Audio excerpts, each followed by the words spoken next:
શું તમને ખબર છે ઘરમાં કોઈ પણ પ્રકારના શાકભાજી અવેલેબલ ના હોય તો પણ ફક્ત એક દૂધીમાંથી બાર લારી જેવી પાઉંભાજી બને છે અને બાળકોથી લઈને મોટા જો ઘરમાં દૂધી ના ખાતા હોય તો દૂધી ખવડાવવાનો આ બેસ્ટ ઓપ્શન છે. તો આજે દૂધીની પાઉંભાજી બનાવીશું. તો એના માટે મીડિયમ સાઇઝની દૂધી લઈને છાલ કાઢીને રફલી ચોપ કરી લઈશું. કુકરની અંદર બધા જ દૂધીના પીસીસ, થોડું એવું મીઠું અને પાણી વગર જ એને 3 વિસલ કરી લઈશું.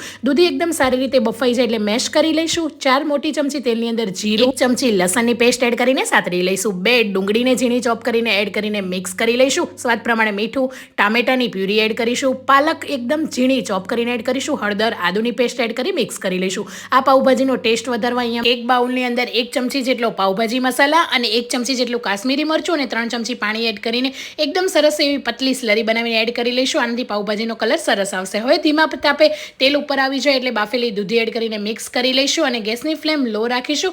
ગરમ પાણી એડ કરીશું. બધું જ તેલ ઉપર આવી જાય એટલે ગેસની ફ્લેમ બંધ કરીને લીલા સમારેલા ધાણા એડ કરીને ગરમા ગરમ આ દૂધીની પાઉંભાજી તમે પણ ટ્રાય કરજો.